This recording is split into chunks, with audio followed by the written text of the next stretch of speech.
ابھی تھوڑی دیر پہلے حکیم حبیب صاحب بتا رہے تھے کہ وہاں سے دوست تشریف لائے ہیں اور وہ خلیفہ غلام قادر صاحب نے بھی بات سنائی، اور بھی شاید کچھ دوست بتائیں گے، اپنی کوششوں سے واقف کریں گے۔ تو دوستو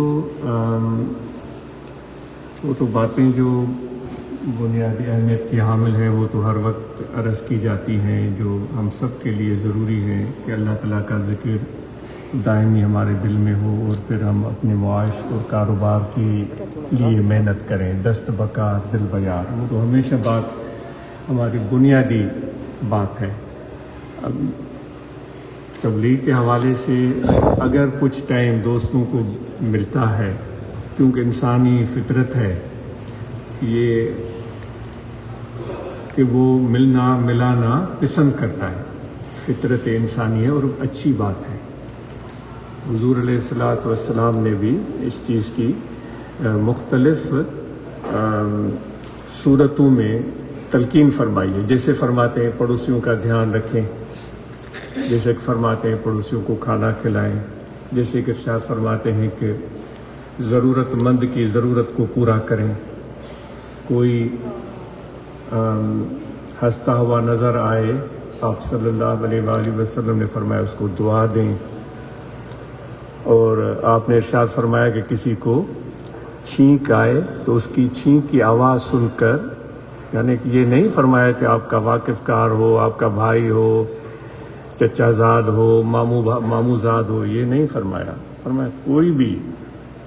کسی کو بھی چھینک آئے تو اس کو آپ دعا دیں۔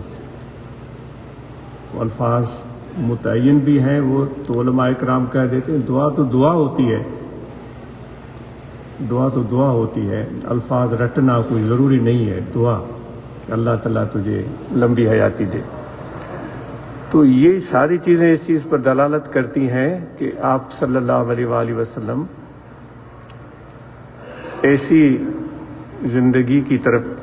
تلقین فرما رہے ہیں جس میں ایک دوسرے کے ساتھ اچھا برتاؤ، ملنا ملانا،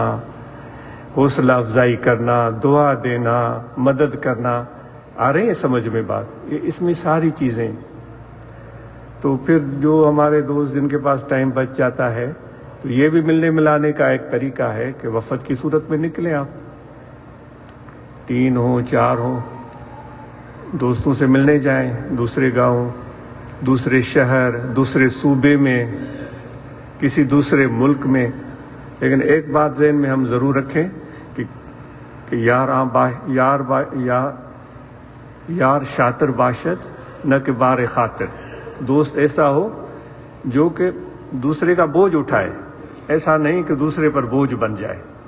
جائیں لیکن یہ سوچ کر جائیں کہ اپنی ضروریات کا ہمیں خود انتظام کرنا ہے، کھانے پینے کا خیال ہمیں خود رکھنا ہے۔ وہ کسی ایک شخص کا بہت پہلے مضمون پڑھا تھا، وہ کہہ رہا تھا کہ میں گیا تھا کسی غالباً آسٹریلیا کا تھا یا کہیں کا، کسی دوست سے ملنے، تو اس نے کہا کہ میں اس کی طرف جب گیا تو میں دودھ کے وہاں پیکنگ یہاں بھی ملتا ہے، ایک پیکنگ ہوتی ہے جس میں دودھ دستیاب ہوتا ہے، 1 کلو 2 کلو 3 کلو، باہر کے ممالک میں تو یہ عام ہے، یہاں بھی اس طرح ہے۔ تو دودھ لے کر گیا اور میں کوکنگ آئل لے کر گیا، ہم بھی کرتے ہیں اس طرح۔ تو یعنی اس طرح نہ ہو کہ ہم 4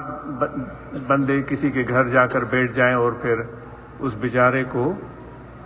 ان سارے لوگوں کے کھانے کا بندوبست کرنا پڑے۔ یہ تھوڑی سی وہ ایک چیز دل میں آتی ہے کہ یار اگر ہم اس طرح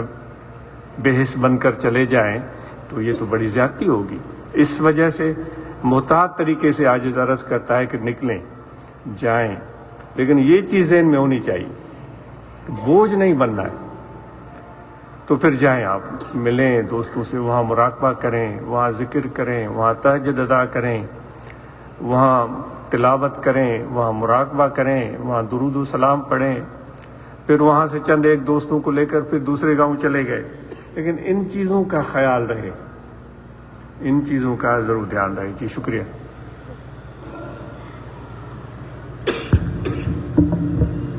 جناب محترم محمد ہارون عباسی، حضور بیسیکلی ایک کنڈیاروں سے تعلق رکھتے ہیں لیکن آج کل سوڈان میں رہتے ہیں،